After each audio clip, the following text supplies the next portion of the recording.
انا حاسه كده والله اعلم ان انتوا نسيتوا الاهلي، ما بقيتوش تسالوا عن الاهلي خالص. اوعوا تكونوا نسيتوا الاهلي، كده ازعل واجيب ناس تزعل. فيلا بينا اقول لكم اخر اخبار النادي الاهلي ولاعيبه النادي الاهلي وكمان اللعيبه اللي رجعت من الاصابه. يلا بينا نبدا. هبتدي لكم بالاخبار الحلوه، ما انا مش معقوله بعد الغيبه دي كلها نقول اخبار نكديه، لا مش هينفع، نخلي النكد دي في الاخر.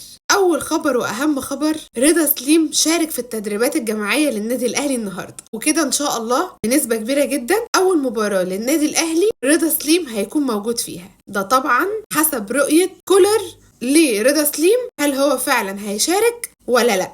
الحمد لله على السلامه يا رضا، ورضا جايه ام رضا البرشا برشا بقى يا مدلل. وطبعا عودة علي معلول لتدريبات النادي الأهلي والبيته من جديد بعد فترة التوقف الدولي اللي كانت طبعا مع منتخب تونس. طبعا بعد ما تونس طلعت من أفريقيا فعلي معلول كان في فترة بريك، ولكن عاد من جديد للنادي الأهلي وشارك في التدريبات الجماعية. أما بالنسبة للاعيبة النادي الأهلي المصريين اللي كانوا في المنتخب هيعودوا للتدريبات الجماعية من جديد، ولكن يوم 6/2. هم حاليا في فترة بريك. طبعا هو معلول خد فترة البريك بتاعته أطول لأن منتخب تونس طلع قبل منتخب مصر، عشان كده علي معلول رجع قبل لاعيبة منتخب مصر.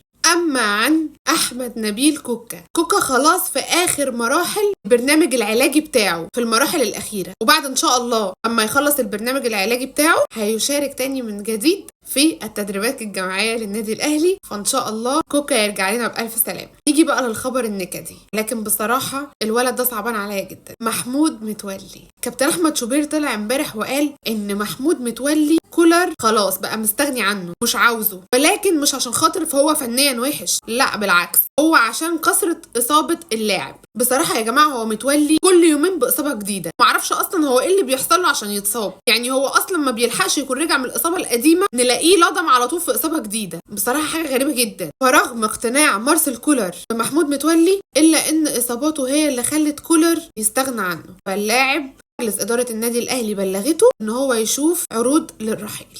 دي كانت آخر أخبار النادي الأهلي، وإن شاء الله نرجع تاني للقطايف واللطايف وحلويات النادي الأهلي من جديد. وارجع بقى يا أهلي، والله العظيم وحشتنا، الحياة من غيرك وحشة قوي.